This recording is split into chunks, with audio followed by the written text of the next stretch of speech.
Welcome back दोस्तों। आज मैं आपके सामने रिसेंटली रिलीज हुई एक मिस्ट्री बेस्ड तमिल मूवी को लेकर आया हूँ जिसका नाम है निंजुकी निधि। मूवी के बारे में बात करें तो मूवी बहुत ही अच्छी लगी मुझे, बहुत ही इमोशनल है। दलित के 3 छोटी बच्चियों में से 2 बच्चियां मर जाती है, एक बच्ची मिसिंग होती है। वो तीसरी बच्ची कहाँ पर चली गई, जिंदी है या मर गई? उन दोनों बच्चियों को किसने मारा, मर्डर था या सुसाइड? इसके पीछे वजह क्या है? और वो वजह सुनने के बाद हमारी आंखों से आंसू निकलने लगते हैं। सोचने लगते हैं क्या सच में आजकल इंडिया में अभी भी ये हो रहा है? चलिए बिना टाइम वेस्ट के फटाफट से मैं आपको इस मूवी की कहानी सुना देता हूँ। उससे पहले लुटा दो प्यार फॉन इंस्टाग्राम। मूवी की शुरुआत में ही तमिलनाडु के एक टाउन के एक स्कूल को दिखाया जाता है। उस स्कूल में एक दलित महिला बच्चों के लिए खाना बनाती है। जब ये बात उस टाउन के पॉलिटिशियन को पता चलती है, उस औरत को डांटने लगते हैं, इंसल्ट करने लगते हैं कि तुम एक अछूत औरत हो और हम तुम्हारे हाथ का बनाया हुआ खाना खाएं। और भी बहुत ही नीचा दिखाकर उस औरत से बात करने लगते हैं और इसी तरह 150 बच्चों का खाना जमीन के हवाले कर देते हैं, मतलब फेंक देते हैं। और इसी तरह उस औरत को स्कूल से निकाल देते हैं। कहने लगते हैं कि तुम कभी भी इस स्कूल में अपने कदम मत रखना। उसी वक्त मिनिस्टर का भतीजा गुणाशेखर उस स्कूल के कुछ दलित बच्चों को बांध के रखता है और इसी तरह उनके ऊपर झूठे केसेस लगाने लगता है। कहने का मतलब ये है कि उस टाउन में कैस्ट फीलिंग बहुत ज्यादा होती है। अपर कैस्ट वाले लोअर कैस्ट के ऊपर बहुत जुल्म उठाते रहते हैं। वहाँ के दलित लोग जब काम करके किसी से पानी पूछते हैं तो वो लोग उस पानी में सूसू करके उन लोगों को दिया करते हैं। बारिश हो या धूप हो, कहीं पर भी इनको बैठने नहीं देते, मतलब इन लोगों को इंसान की तरह ट्रीट ही नहीं कर रहे होते। इसी दरमियान में एक हादसा पेश आता है। कुछ लोग दलित के 3 बच्चियों को बस में ले आकर उनके साथ जबरदस्ती कांड करते हैं। सो ऐसे टाउन में विजय राघवन नाम का एएसपी ट्रांसफर होता है। जब विजय अपने स्टेशन आता है, सीए सुंदरम और गुणशेखर विजय का स्वागत करते हैं। एक्चुअली सीए सुंदरम गुणशेखर का सम काइंड ऑफ चमचा होता है। उसी रात विजय और कुछ पुलिस वाले एक पॉलिटिकल पार्टी में जाते हैं जहां पर विजय की मुलाकात गुणशेखर के अंगुल से होती है, वही मिनिस्टर बंदा। इसी पार्टी में विजय अपने पुराने फ्रेंड वेंकट को देखता है और फिलहाल वेंकट बहुत पी रखी होती है।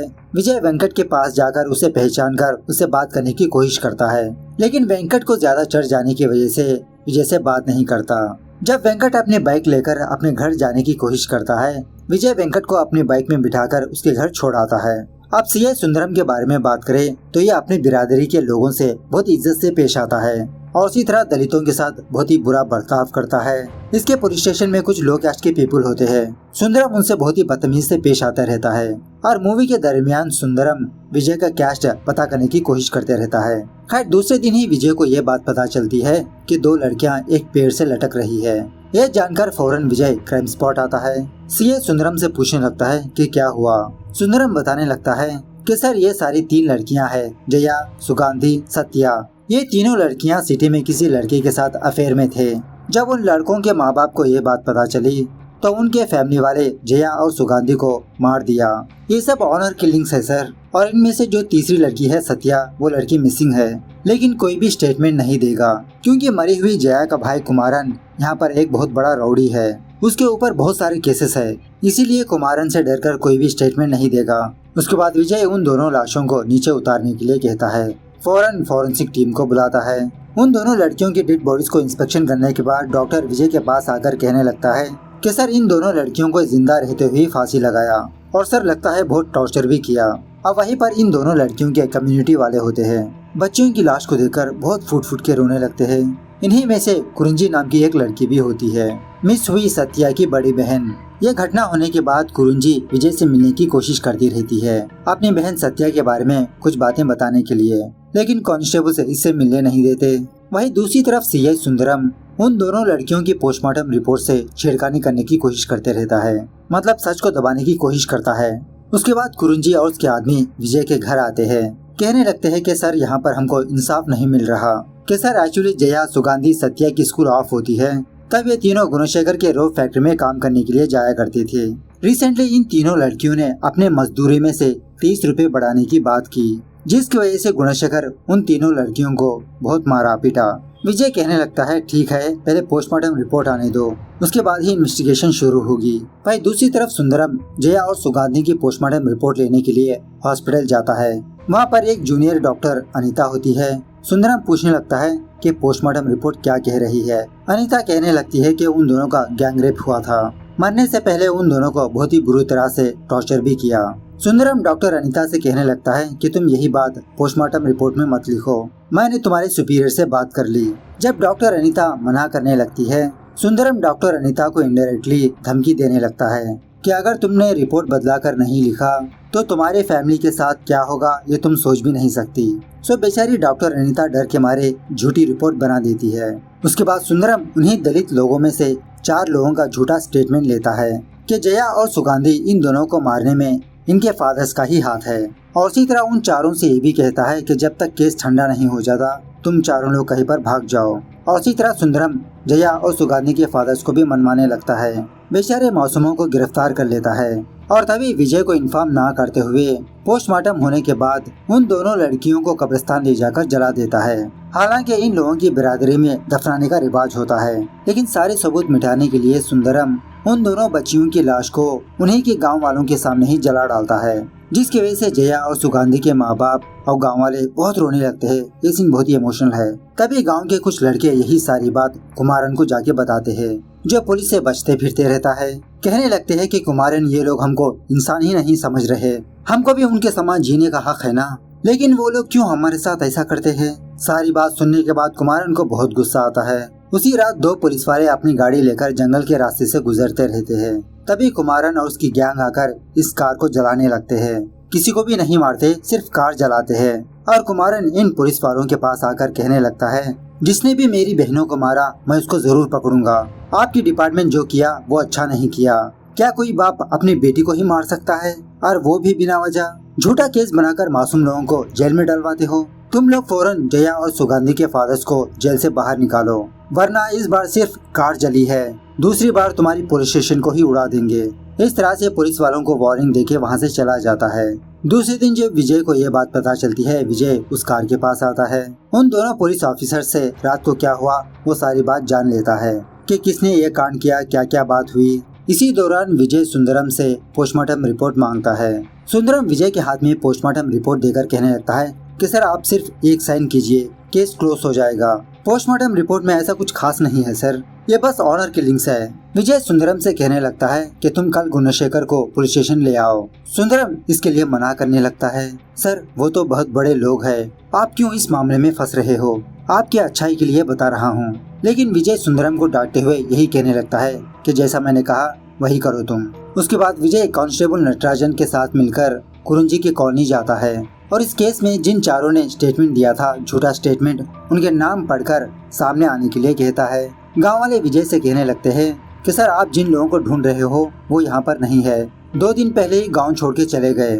उसके बाद विजय उन गाँव वालों से कुमारन के बारे में पूछने लगता है कि वो कहाँ पर रहता है। कुमारन ने हमारे पुलिस कार को जला दिया, उसके ऊपर केस दर्ज है।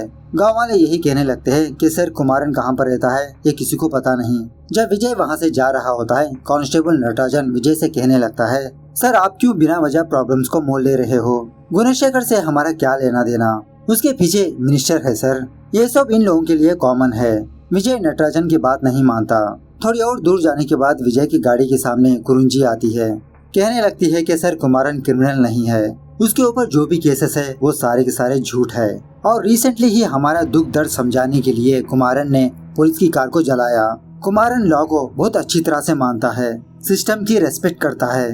आप हम लोगों को इंसाफ दिलाइए, तब खुद कुमारन आपके सामने आएगा। कुमारन को ढूंढने की जरूरत नहीं।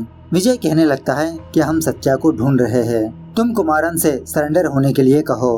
कुरुंजी कहने लगती है कि सर आप पुलिस वालों को सत्या कैसी दिखती है ये भी नहीं पता, आप क्या सत्या को घंटा ढूंढोगे। ऐसा कहते हुए कुरुंजी सत्या की फोटो विजय को देती है।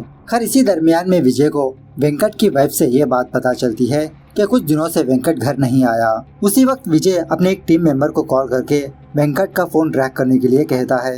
वहाँ से विजय डॉक्टर अनीता के पास आता है, पूछने लगता है कि रिपोर्ट में रेप नहीं हुआ ये लिखा है, क्या ये बात सच है। अनीता कहने लगती है कि सर वो झूठी रिपोर्ट है, उन दोनों बच्चियों के साथ गैंग रेप हुआ था, लेकिन आपके डिपार्टमेंट का ही सीआई सुंदरम मुझे डरा धमकाकर ये रिपोर्ट बनवाई। विजय कहने लगता है कि जो भी हो तुम असली रिपोर्ट बनाओ, डरो मत, मैं तुम्हारे साथ हूँ। उसके बाद विजय कुरुंजी के पास जाकर सत्या की कपड़े लेकर डॉग स्क्वाड को सुंघाता है, और उसी तरह कुछ पुलिस वाले आसपास के जंगलों में ढूंढने लगते हैं। सर्चिंग के दौरान ये कुत्ता एक नदी के पास आकर रुकता है। उस नदी में तलाशी लेने पर एक लड़की की लाश मिलती है, लेकिन वो लाश एक्चुअली सत्या की नहीं होती, दूसरी लड़की की होती है। उसके बाद विजय अपनी टीम से ये डिस्कस करने लगता है कि कल ये लोग नदी के उस पार भी सर्चिंग करेंगे। उसी रात कुमारन अपने बिरादरी के लोगों को इकट्ठा करके ये बताने लगता है कि कल से आप लोग टाउन में काम करने के लिए नहीं जाओगे, तब जाके उन लोगों को हमारी वैल्यू पता होगी। सारे लोग एक के बाद एक अपने अपने हाथ खड़ा करने लगते हैं कि मैं कल से टाउन में कचरा नहीं उठाऊंगा, ड्रेनेज क्लीन नहीं करूंगा। दूसरे दिन से ही टाउन में बहुत सारा कचरा जमा होने लगता है। जहाँ देखो वहाँ पर गंदगी। जो भी हो, विजय बिना हार माने सत्या की तलाश करते रहता है। ऊपर से ऑर्डर भी आता है कि तुम इस केस को इतना सीरियसली क्यों ले रहे हो, सॉल्व करने के लिए दूसरे केसेस भी है। लेकिन विजय आर्टिकल 15 के हिसाब से बिना कैश फीलिंग के इस केस की इन्वेस्टिगेशन करते रहता है। इन्वेस्टिगेशन के दौरान विजय पहले गुणशेखर को पुलिस स्टेशन बुलाता है। गुणशेखर कुछ ज्यादा इन्फॉर्मेशन नहीं बताता। तभी डॉक्टर अनीता को बुलाकर गुणशेखर के डीएनए सैंपल्स को ले लेता है और गुणशेखर के डीएनए से उन दोनों लड़कियों के डीएनए से मैच करवाने पर यह बात पता चलती है कि इट्स ए मैच। और उसी के साथ साथ उन दोनों लड़कियों के पास 2 और लोगों के डीएनए पाए गए। उसके बाद विजय कुरुंजी की मदद से कुमारन से जा मिलता है। कहने लगता है कि मरे हुए लड़कियों को इंसाफ दिलवाने के लिए मेरे पास पेपर्स है, सबूत है। उसी तरह अगर तुम मेरी हेल्प करोगे तो हम सारे लोग मिलकर सत्या को ढूंढ निकालेंगे। कुमारन विजय की हेल्प करने के लिए हाँ कह देता है। उसके बाद पुलिस वाले, गांव वाले, बहुत सारे लोग सत्या की तलाश में लग जाते हैं, लेकिन सत्या का कहीं पर भी आता पता नहीं होता। उसके बाद विजय फौरन गुणशेखर के घर आता है उसे अरेस्ट करने के लिए। इसके पास अरेस्ट वारंट होता है। गुणशेखर अपने घर में नहीं होता। विजय की टीम गुणशेखर के स्कूल जाती है, लेकिन गुणशेखर वहाँ पर भी नहीं होता। उसी स्कूल कैंपस में विजय स्कूल बस को देखता है। बस की इंस्पेक्शन करने पर विजय ये देखता है कि उस बस के कुछ सीट्स फटे हुए हैं। तभी वहाँ पर डॉग स्क्वाड को बुलाकर वहाँ की स्मेल सूंघाने लगता है। स्मेल सूंघने के बाद वो कुत्ता पास ही के कूड़ादान में सत्या के कपड़े को फाइंड आउट करता है। ये देखकर विजय बहुत ही सीरियसली गुणशेखर की तलाश में लग जाता है। इसी दरमियान में कुमारन को ये बात पता चलती है कि गुणशेखर कहाँ पर छुपा है। कुमारन और उसका दोस्त गुणशेखर के पास जाकर उसे बहुत मारने पीटने लगते हैं और जब कुमारन गुणशेखर को मारने ही वाला होता है, अपने गुस्से को कंट्रोल कर लेता है। सोचने लगता है कि ये विजय के हवाले कर देगा। ऐसा कहकर जब कुमारन उसका दोस्त गुणशेखर को विजय के पास ले जा रहे होते हैं, तभी वहाँ पर सीए सुंदरम आता है। कुमारन से कहने लगता है कि गुणशेखर को मेरे हवाले कर दो, मैं उसको अरेस्ट करूंगा। कुमारन नहीं मानता, कहने लगता है नहीं, मैं इसको विजय के हवाले ही करूंगा। तो तभी सुंदरम अपनी दूसरी गन निकालकर गुणशेखर को मार देता है। कहने लगता है कि अगर ये जिंदा रहा तो बाकी लोग डेंजर में आ सकते हैं। और उसी तरह सुंदरम अपने सर्विस रिवॉल्वर से कुमारन और उसके दोस्त को भी मार देता है। थोड़ी देर बाद सुंदरम विजय को कॉल करके यहाँ पर बुलाता है। विजय कुमारन और गणेशन की लाश को देखकर शॉक में रह जाता है और उसी तरह सुंदरम विजय आने से पहले अपने हाथ पर गोली चला लिया होता है। विजय को देखकर झूठी कहानी बताने लगता है। सर, मुझे ये इन्फॉर्मेशन पता चली कि गुणशेखर यहाँ पर मौजूद है। मेरे आने से पहले कुमारन यहाँ पर आ गया और गुणशेखर को अपनी गन से मार दिया। और सर, कुमारन मुझे भी मारने की कोशिश की, लेकिन मैंने अपनी गन से उन दोनों को मार दिया। इसी दरमियान में हायर ऑफिशियल इस केस को सीबीआई के हाथ में सौंपने वाली होती है। ये एक सीबीआई ऑफिसर विजय के पुलिस स्टेशन आता है फाइल्स को लेने के लिए, लेकिन तभी विजय को अपने फ्रेंड वेंकट के बारे में पता चलती है कि जिस दिन से वो 2 लड़कियां मरी उसी दिन से वेंकट गायब है। और उसी दिन सुबह सवेरे 4:30 बजे वेंकट ने गुणशेखर से मुलाकात की और ये बात एक सीसीटीवी कैमरा से पता चलती है। विजय फौरन वेंकट का पता करके उसके पास जाता है। वेंकट से पूछने लगता है कि उस दिन क्या हुआ। वेंकट कहने लगता है कि उस दिन गुणशेखर की पार्टी थी। उस पार्टी में मैं भी गया था दारू वगैरह पीने के लिए। उसी वक्त मैंने उन तीनों लड़कियों को देखा। उसी वक्त मैंने उन तीनों बच्चियों को देखा। जिस रूम में वो तीनों बच्चियां थी, उस रूम में गुणशेखर, तुम्हारा सीआई सुंदरम और तुम्हारा कांस्टेबल नटराजन गया। उन तीनों बच्चियों के साथ जबरदस्ती कांड किया। वो नजारा ना देखते हुए मैं वहाँ से चला गया। मिसिंग हुई सत्या कहाँ पर है मुझे नहीं पता। विजय पूछने लगता है तो तुमने सुबह 4:30 बजे गुणशेखर से मुलाकात क्यों की। वेंकट कहने लगता है कि मैकेनिक फोन करके गुणशेखर की कार रिपेयर होने पर बूस्टर केबल लाने के लिए कहा, इसीलिए मैं गुणशेखर के पास गया। तभी वो लोग उन दोनों लड़कियों को पेड़ से लटका रहे थे। गुणशेखर और वो लोग मुझे डराने धमकाने लगे।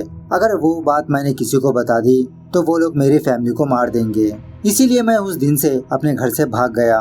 उसके बाद विजय उस सीबीआई ऑफिसर के पास जाकर असली डॉक्यूमेंट्स और सबूतों को सीबीआई ऑफिसर को दिखाते हुए कहने लगता है कि मैं ये सारे सबूत गवाह कोर्ट में पेश करने वाला हूँ। उसके बाद विजय अपने घर आता है। एक्चुअली इसके घर में आनंदी नाम की एक बच्ची काम करती रहती है। आनंदी और कोई नहीं, नटराजन की बहन होती है।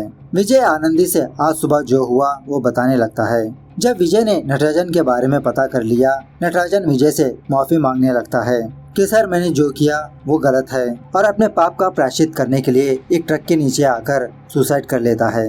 ये सुनने के बाद आनंदी बहुत रोने लगती है। विजय आनंदी को दिलासा दिलाने लगता है कि तुम्हारे साथ मैं हूँ आनंदी। उसके बाद विजय सीए सुंदरम को भी गिरफ्तार करता है। दूसरे दिन दोबारा सारे लोग सत्या की तलाश में लग जाते हैं। गांव की नदी पार करने पर एक बंदे को जंगल में सत्या का दूसरा चप्पल नजर आता है। सो सारे लोग जंगल में जाकर सत्या सत्या कहकर बुलाने लगते हैं। बहुत देर सर्च करने के बाद फाइनली विजय को सत्या नजर आती है, जो एक बड़े से पेड़ के अंदर बेहोश पड़ी होती है। एक्चुअली जब गुणशेखर और वो लोग जया और सुगंधी को फांसी डाल रहे थे, सत्या अपनी जान बचाने के लिए जंगलों में भाग गई, और उस दिन से लेते हुए सत्या आज तक इसी जंगल में है, जिंदगी और मौत से जूझती हुई। विजय फौरन एम्बुलेंस को बुलाकर सत्या को बचा लेता है। इस तरह से ये मूवी यहाँ पर द एंड होती है। एक्चुअली दोस्तों एक बॉलीवुड मूवी की रीमेक है, आर्टिकल 15। तो मूवी कैसे लगी कमेंट करके बताना जरूर। मिलते हैं अगली वीडियो में, तब तक take care, bye bye, see you soon.